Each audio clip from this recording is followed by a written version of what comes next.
Hi again. No, we can't hear you. Hi. Ooh. Can you hear me?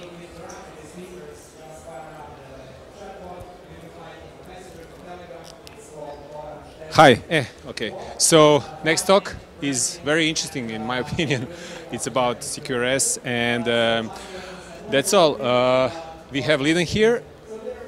Don't mind to go to the bots and ask questions, and of course you can ask questions after the talk. Thank you and Thank you. Enjoy. Hi, everyone. Wow. Thank you for coming. Before we begin,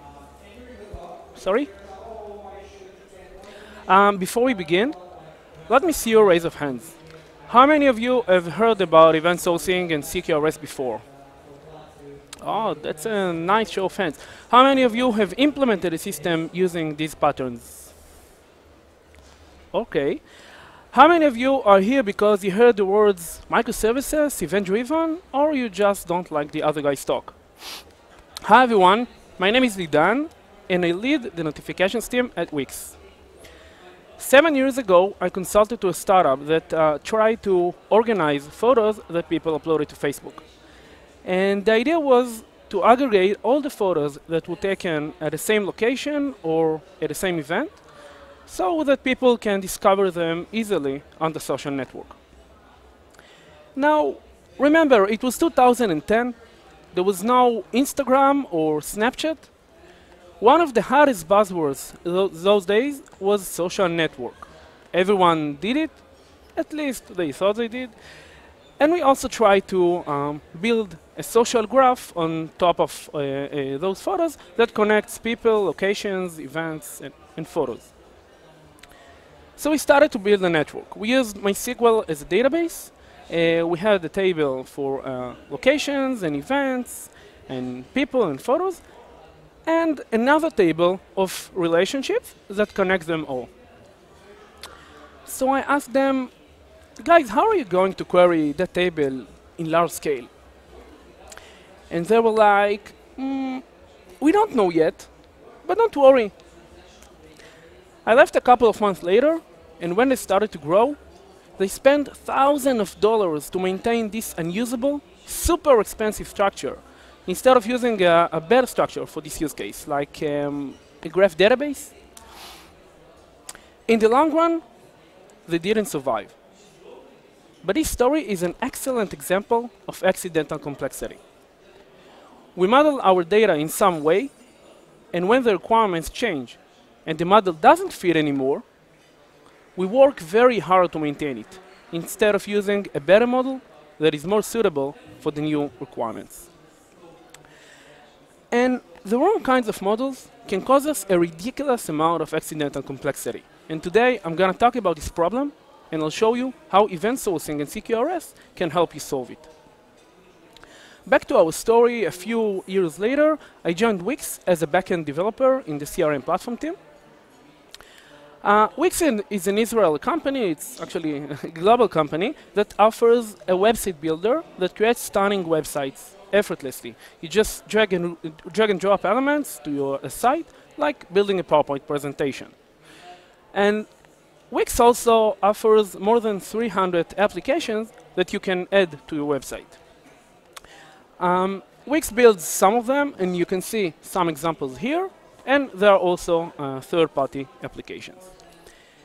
In the CRM platform team, we build tools for SMBs, small, medium businesses, that help them to manage their businesses online. Tools like contacts, chat, and invoices. And when I joined the team, it was the early days of the invoices project, and the idea was simple. The business owner goes to the app, issues a new invoice, and sends it to the customer. The customer receives that invoice and pays it online, for example, via PayPal. The business owner can always manage the invoices and track what was already paid, what hasn't been paid yet, and see the overdue invoices. Now, we are all developers, right? So given some mockups, like I received from the product manager, we know 90% of the work, right? So we started to design the solution. It's a classical layered architecture. There is a REST endpoint that handles requests from the client, passes it to the business logic that does some magic, and stores it in a database through a domain model. So the user creates an invoice. He fills in the form, clicks on the Save button, and then we make a request, post request, to the server. And we think really, really hard what to do. We make a decision, and we store that decision in the database. And this is how a new invoice is saved. After some time, the user realized they made a mistake. So he goes to the invoice, he edits the details, and again, clicks on Save. And we think really hard what to do. We find the relevant record in the database, and change it in place, according to the user's request. You probably noticed that when the system is designed like this, we lose data by design. It's not a security issue or a technical constraint. This is how the system is designed. And while this architecture might be perfect for some applications, mostly because of its simplicity, it cannot be used by financial applications. Why? Regulation for Wix and also for its users, the business owner that use Wix to manage their businesses. By law, we have to give our users, the business owner, the ability to track every action that was done in the invoices. Another requirement was scalability. Wix has more than 110 million users and 5 billion requests a day. And every invoice is viewed by the users of our users. Again, our users are the business owner, and they also have users. And we're talking about large numbers, and doing it right is challenging.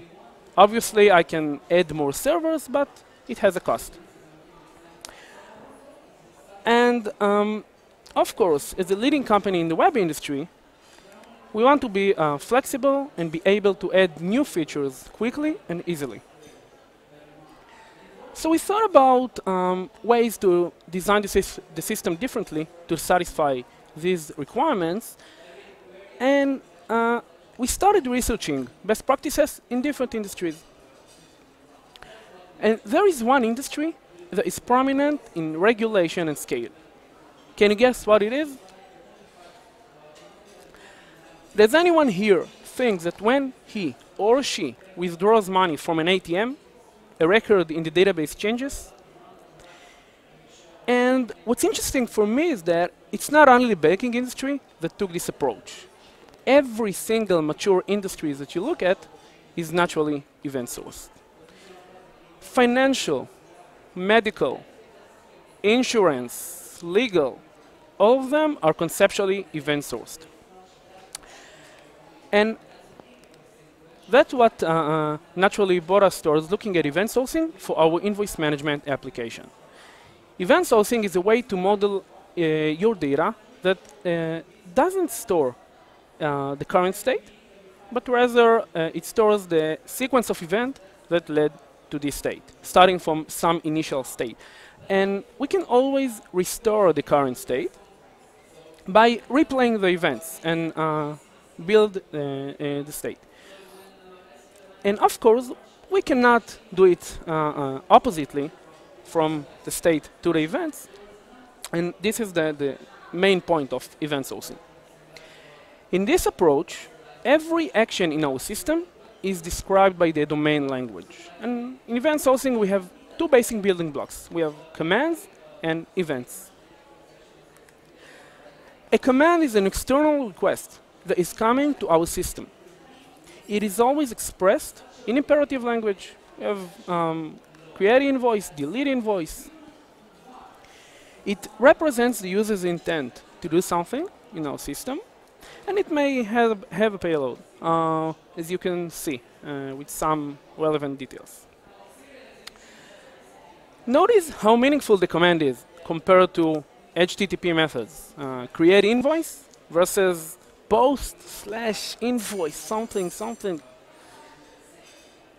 And after validating the command, it is transformed to a chain of events. It can be one event or more that represents changes in our system.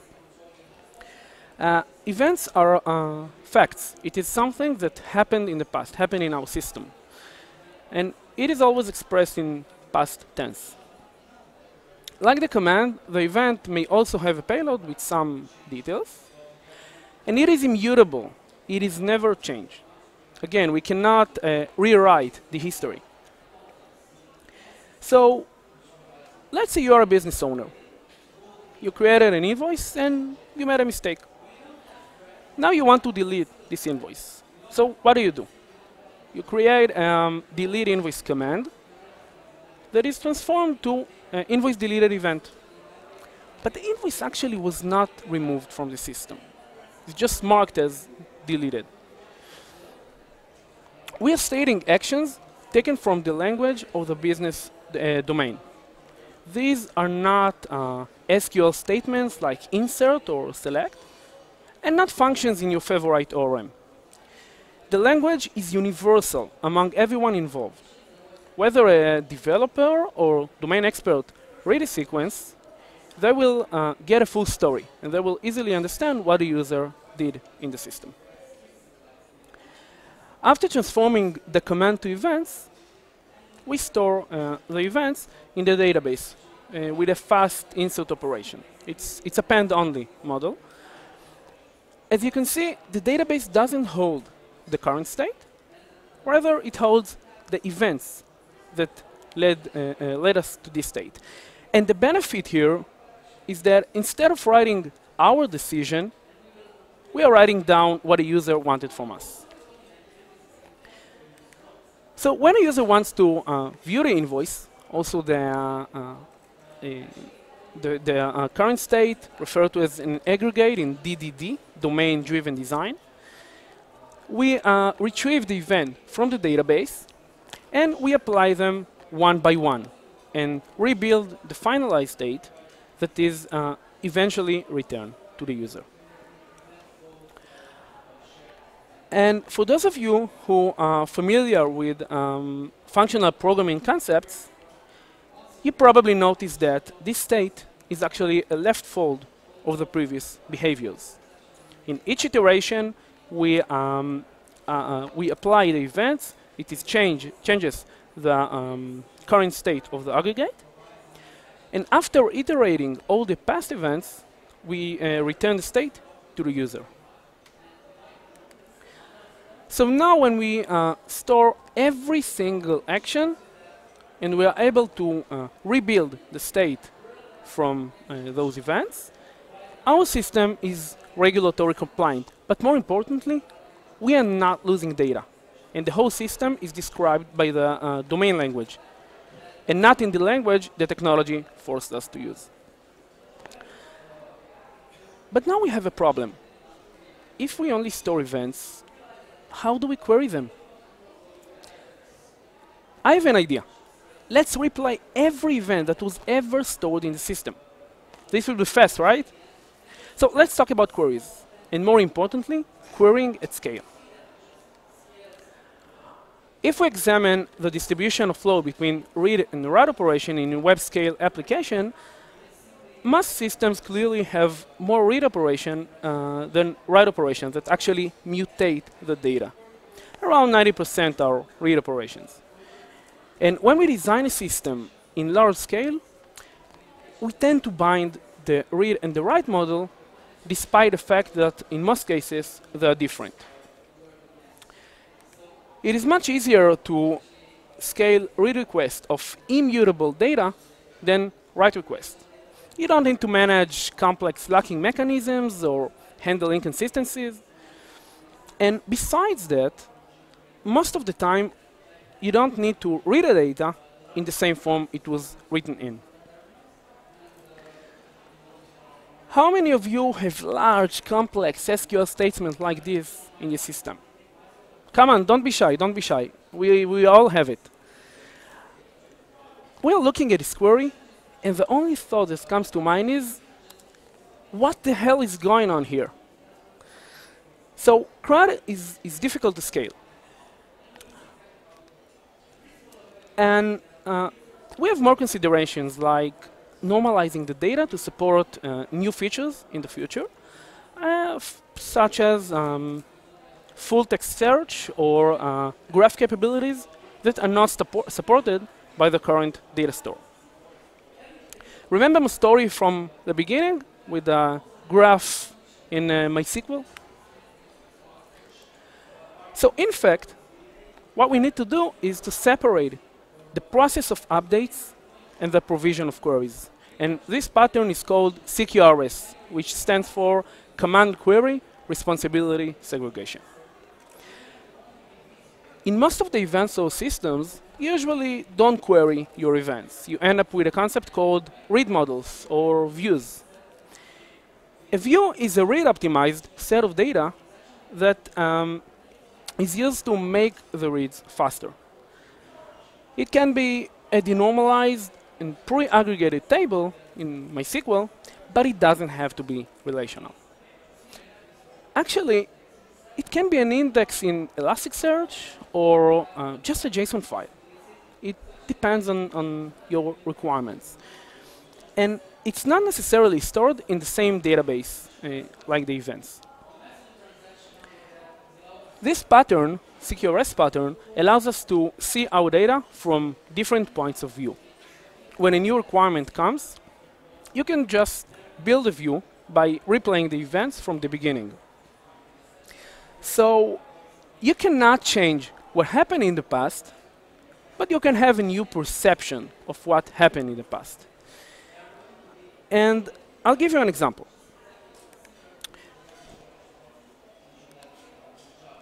This is our invoice management application, and you can see the counters on the top. And these counters are actually not calculated during the read operation. They are a pre-aggregated table. In MySQL, we have a counter, the first counter and the second counter and the third counter, and another column that identifies the tenant ID. Also, for the table below, we have the same table in the database, again, with another column that identifies the tenant. It's just a view. We don't do any calculations during the read process. So it looks simple, but it introduces you new approaches to design your system. And you can use separate services and same service. You can separate the read and the write for a different data store. And that means that if you have two separate services, you can scale each of them independently. And that means you can deploy, for example, the write model in your own data center and the read model in the cloud. But when using this pattern and separating the models, you must take into account the inconsistency window between writing the events and updating the views accordingly. So in this model, you lose the strong consistency and you end up with eventual consistency. And well, some applications can live with that limitations, others cannot. And it depends on your business and your requirements. One more thing about CQRS is that you don't have to use CQRS with event sourcing. You can do CQRS without doing event sourcing. And I'll give you an example. In Wix, when you publish your Wix site, we create another site that is highly optimized for our viewer application. And it is stored separately from the editing model. And this separation between the editing model and the viewer model allows us to run Wix in two different segments. And each segment has its own scaling policy and SLA policy. It's totally two different segments in our architecture. So remember that CQRS is an optimization. Like every optimization, beware of doing it prematurely. It is difficult to do it well, and it makes the system more complex. So please, don't try to solve problems that are probably not existent in your system. And out of everything I'll say today, this one is probably the most important. So I would suggest you consider doing CQRS when you really have scaling issues, and when the distribution of flow between read and write operation in your application is asymmetrical. For example, in the invoice management application, we started by reading the raw events from the database and building the views in memory. When the system grows and scalability started to be an issue, we changed some views to be persistent, and that improved the response time of the application. Eventually, we came up with the following design. So the user wants to send an invoice to his customer. He creates the send invoice to customer command. Aggregate ID is the invoice ID. And there is some payload subject and message that relevant to the this command. And he publish it to execute endpoint. It's just a classical REST endpoint. And then the command passed to the command decoder. And the purpose of the command decoder is to deserialize it. Just take JSON and convert it to a JVM object. And then we are doing some validations. We'll talk about validations soon. And then it is passed to the command handler. And the command handler just takes the command and convert it to a chain of events. Okay, again, one event or more. Then we store the event in the event store in the database. And we return the response to the user. And the response can be failure if in case of invalid command. And it can successful process. Then we publish the events to the event bus. It doesn't have to be a distributed event bus like Kafka. Actually, it can be an in-memory queue. And there are some event handlers that listens to this bus that does some work. We have analytics for BI events. We have emails. It is actually the service that builds a template and sends it to the customer. And we have the read optimized view. Remember the view I showed you earlier, the table? So the read optimized view just updates the status of the invoice from draft to sent. And then we have the read model. It is very, very thin layer. We just select from the database, regular table, and then return the response to the user. Again, it is highly optimized for the read side. So this is the architecture of our invoice management application. It's very high level, but it allows you to get the concepts of event sourcing and CQRS easily. And you can see the separation between the write model and the read model below. So now, by using the CQRS pattern, the system can run in large scale. And we can add new features quickly and easily. But basically, we got more than that. First, since we store every user's action, we got an audit log for free and by design. Every change in our system is logged in accurately. And because we are relying on it as a single source of truth, we are more confident to use it than a regular text file. And that's actually a very powerful tool. We can use this log for different purposes. For example, as a debugging tool. In order to understand what led the user to the current state. And we can also take those events and replay them in different environments. For example, for testing environment isolated from our production environment. Actually, we can restore the state to some point in time by replaying the events until that point. For example, if we want to know how an aggregate looked like a few weeks ago, we can just replay the events until the point we want, and we will see the aggregate before.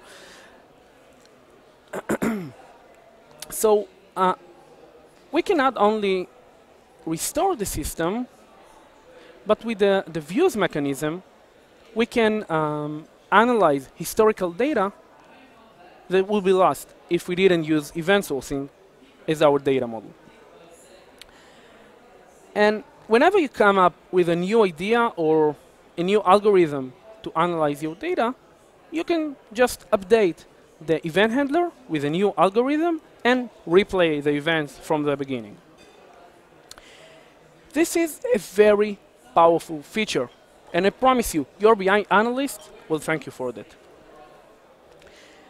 Another interesting feature is the ability to create different schemas according to the system requirements. Again, the system, the events is a single source of truth of the system. And think about it. At any point in time, I can blow away the views completely and rebuild the views again from the events. And this ability makes it easier for everyone in your company to consume the event log and build his own view of the world. So I'm looking at you, and you probably think, silver bullet, right? Too good to be true. So I'm gonna tell you a secret. Event sourcing and CQRS are not magical solutions for your system. As you probably know, choices of architecture are never good versus bad. It's just a trade-off at some context. And you must take into account the complexities of every solution you choose. Some challenges are raised only when you work on large application with real business and real traffic, and you must take this into account. And those challenges can appear in two different forms. The number one, the development model is unusual, especially when you separate the read and the write model. It feels strange in the beginning. There is some learning curve, but it's not that hard to get used to it. But let me ask you a question. What do you prefer? A very thin layer that handles commands and events in your language, in the domain language, or a complex SQL schema that restricts the queries you can run on?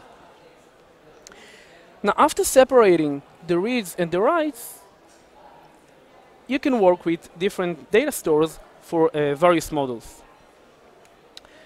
Well, how do you manage them? How do you do backups? What about monitoring? During the development of Wix invoices and other Wix internal products that use our event sourcing infrastructure, we encountered three major challenges. How do you keep your views in a consistent state? Does your application has to be fully consistent, or can you be settled for eventually consistent? Eventual consistency means that data doesn't have to be consistent all the time. The only guarantee is that data becomes consistent at some time, eventually. And for most applications, eventual consistency is sufficient, but there is no single solution for that. Again, it depends on the business and the domain requirements. So, first of all, you can build a fully consistent system by replaying the events and building the views in memory. no persistence. The disadvantage of this approach is the strong binding between the read and the write operations that makes the system more complex to scale, especially with complex views, with calculation in the read side. Another possible solution is doing CQRS with synchronous writes. You don't have to use a heavyweight distributed event bus like Kafka to update your views. You can just do it synchronously with in-memory bus. In this approach, we have all the benefits of CQRS, of denormalized views, but the writes will be a bit slower since you need to update multiple views. A better solution might be comparing the current version of the view with the most recent version from the event store. And if there is a gap between them, we update the views from the delta and return the view to the user. So these are the main three solutions to handle views inconsistency. And of course, it is tunable. You can choose the consistency level per view. And you can mix the solutions. For example, you can update a view synchronously in the write process and update in the read process from the delta. It's like a self-healing mechanism. But consistency is a product concern. It's not a technology concern. And this is a very important point. Most of the teams don't do this conversation with a product manager, but it's actually not concern of you. It's a concern of a product, and you must do this conversation with a product manager. It depends on the business. The next topic is validations. How do you validate the commands in your system? Validations come in different variations. For example, you can validate the input data, string length, numbers range. And in Wix, we use Accord for this kind of validation. Accord is an Scala-based open source library that was written in Wix. You can use it. That allows you to validate your input data with a very simple DSL. It's a Scala code, but I'm pretty sure that you can understand easily what is going on here. So this is the first stage of the validation process, and we can also do more validations. We can also verify that the given command can be performed on the current state of the aggregate. For example, the application cannot handle update command if the invoice is already deleted. And for this use case, we mark this special command, create and delete, with a Scala trait. It's like a Java interface. Creation command and deletion command. And when we handle the command before transforming it to events, we check the command type against the current state of the aggregate.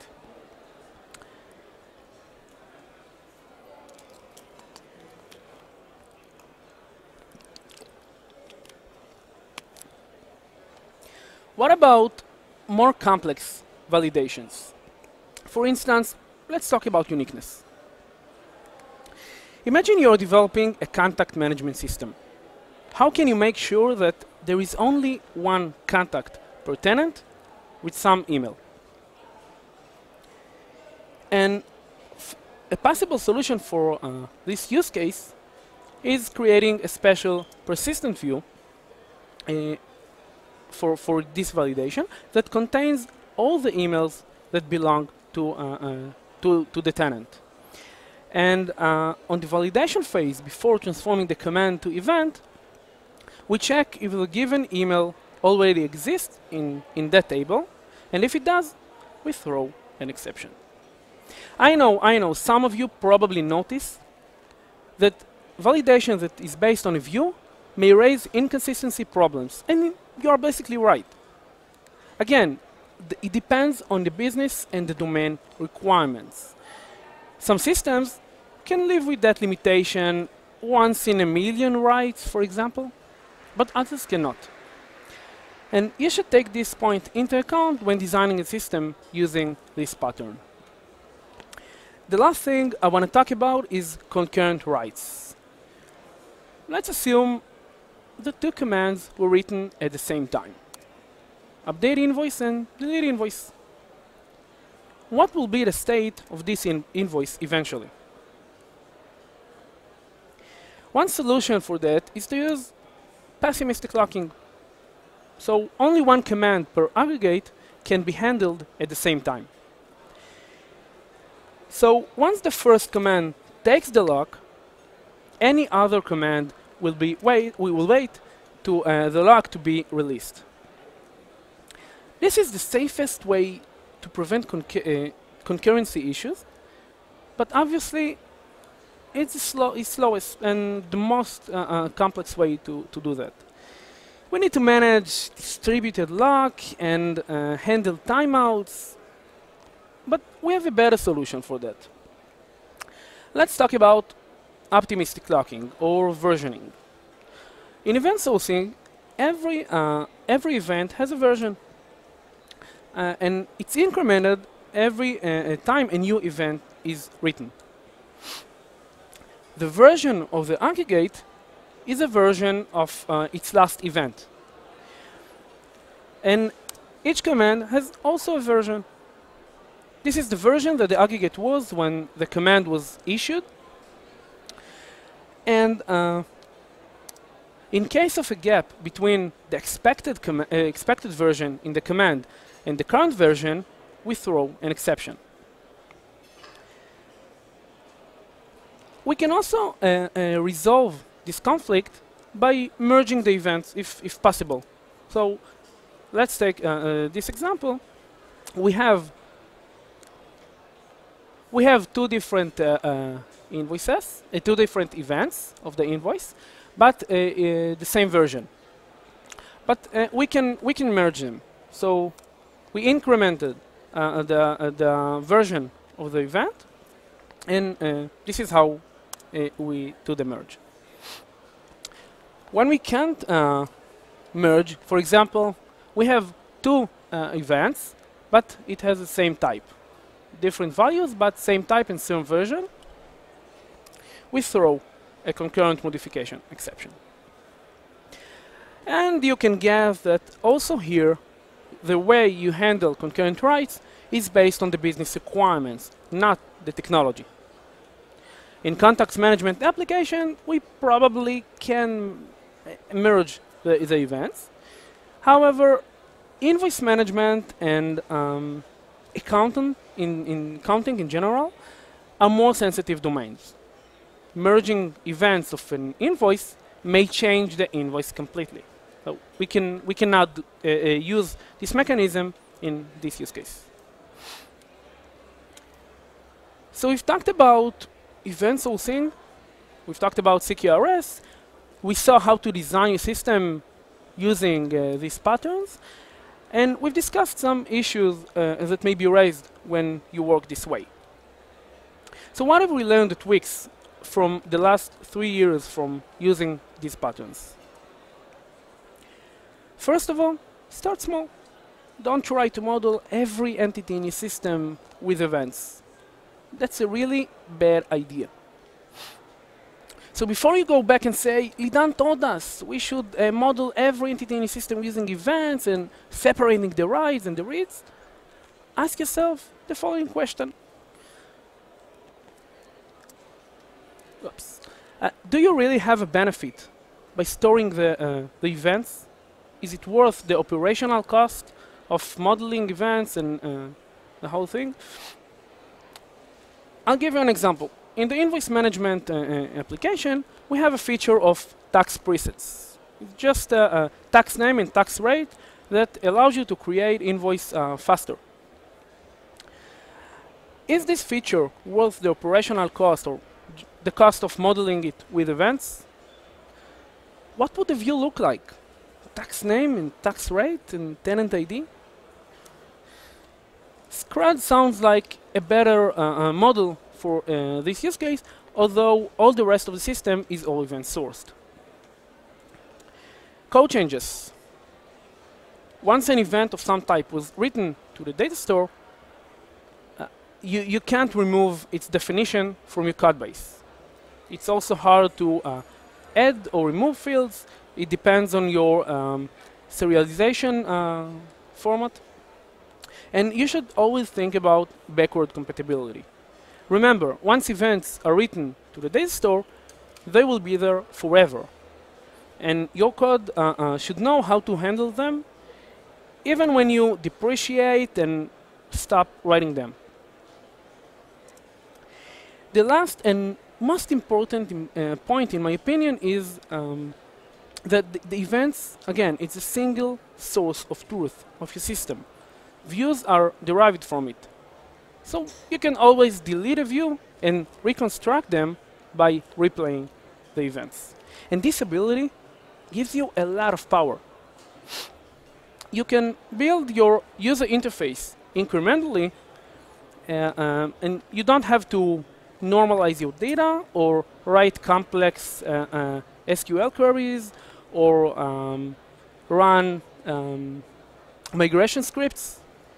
Just remove the view and reconstruct it from the event. So I hope I convinced you that it's worth researching more. And here are some references that might be helpful for you. And here are some JVM libraries that allows you to build event sourcing and CQRS applications. We are working on open sourcing our internal event sourcing infrastructure. Hopefully, we will release it next year. So, to summarize, event sourcing is a pattern that allows you to capture your user's intent by writing down the whole story of what a user does in your system. This pattern goes naturally with another pattern, CQRS, that gives you the power to evolve your business logic incrementally by using views. And by separating the read and the write model, it allows you to solve scaling issues that may be raised when your system grows. However, like every other architecture, there are some trade-offs that you should take into account. And we've talked about them. We talked about validations. We've talked about how to handle views consistency or inconsistency, and how to handle concurrent writes.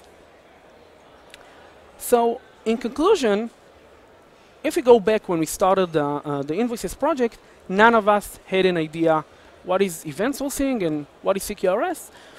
We knew the concepts, but we had no idea how to implement these patterns and what are the challenges we're going to have. Since then, we implemented and migrated multiple systems in Wix to use event sourcing and CQRS. It absolutely changed the way I think about data. Keep it in your event store. Thank you very much. Now, before we move to your questions, I'd like to hear what you thought about the presentation and if you have any feedback. So if you'd like the slides, just go to this URL now, escqrs.online, answer a very short survey. It will take you 30 seconds. I promise, 30 seconds. Push submit, and you'll be taken to the slides. I'm also available in Twitter. If you have any question, just feel free to contact me. Thank you very much.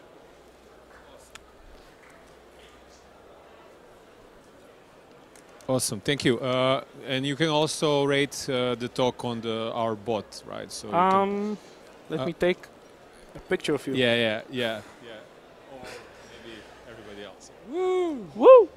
We are celebrities now, okay. So open sourcing the even source. One question from the audience: is CQRS a good fit for a small project that may rapidly grow? Sorry, can you repeat? Is this architecture a good fit for a small project, but Yeah. that can actually grow rapidly? Of course, we are doing it in multiple projects in weeks, in different scale. We have some applications with billion of events, but you have you can do some optimizations. For example, there is a notion of snapshots that I didn't talk and probably should. That periodically, say every 10 events, you store a snapshot of the current state in a snapshot table. And when you replay the events, you go to the snapshot table, you take the most recent version and apply the delta of the events.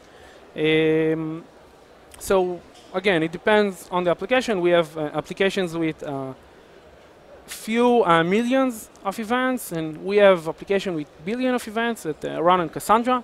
So it is a good fit for large applications.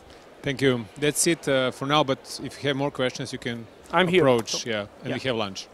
Thank you very much.